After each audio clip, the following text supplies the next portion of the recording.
I recognize the honourable leader for the official opposition. Thank you. Thank you, Madam Speaker. Madam Speaker, when legislation is passed in this House, we often invite stakeholders to mark the moment. This is especially true when legislation has wide-ranging impacts or has been championed by advocates or community groups. But we have seen bills that get passed by this House fade into obscurity because governments never proclaim them. If a bill is passed but not proclaimed, does the Premier think that those same stakeholders deserve the courtesy of being informed?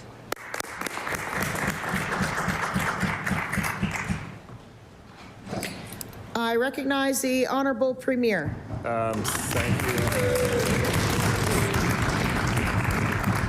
Thank you, Madam Speaker. When the legislature makes a decision on a bill, I mean, I'm not sure which ones are proclaimed and which ones are not. I think our government has proclaimed the legislation that we've passed. But listen, the broader theme of the question is this government listens very carefully to Nova Scotians and take every step to respect Nova Scotians. When we make a mistake, we have the courage to say we made a mistake, and we'll continue to operate like that. We're only here in support of Nova Scotians. That's why we do everything we do, Madam Speaker. I recognize the honourable leader of the official opposition. Thank you, Madam Speaker. We have a law requiring criminal record checks and training for bouncers at bars in this province. It was passed, but it was never proclaimed. It was brought forward in 2010 after a young man died following an assault at a bar. His parents were here when it passed, and they were here to voice their concerns this week. The family only found out the law wasn't enforced after learning of another tragic, similar, preventable death, that of their son. Not only has the law been left unproclaimed, but it will soon disappear completely because of changes proposed by this government.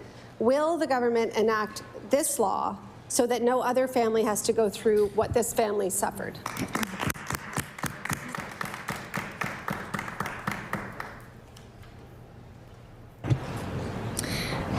I recognize the honourable Premier. Thank you, Madam Speaker. And obviously, these are incredibly tragic situations for sure. Our hearts of all Nova Scotians go out when somebody's out with friends, having a good time, and something tragic happens. Those are heartbreaking stories to hear. In the case of this piece of legislation, I think it was passed by the NDP. I'm not sure why the NDP didn't proclaim it. Then, of course, we had years of Liberal government. I'm not sure why they didn't proclaim it. My understanding is that when it came to our attention, the department worked to make some regulation changes and tried to meet the safety standards. But this is certainly an overall, it's just a tragic situation for everyone, for sure. I recognize the honourable leader of the official opposition. The families feel that this tragic situation could have been prevented by this law being put into force, and whoever proclaimed it, it's true. The NDP government didn't, but it's this government that has the opportunity to do it now. Another example of legislation that's passed in this House with all-party support is the Coastal Protection Act. Years later, with no explanation, this government shelved it, and there was a tremendous public outcry.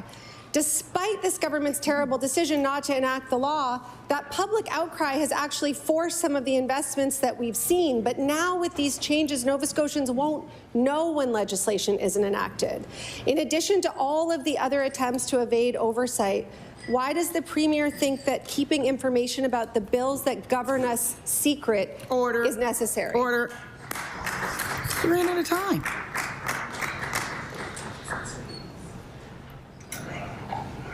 I recognize the honourable Premier. Thank you, Madam Speaker. And certainly it was no secret that we were not going to proclaim the Coastal Protection Act. To insinuate that was a secret would be false. We are not proclaiming the Coastal Protection Act. It will not happen under our government. We made that clear before the election.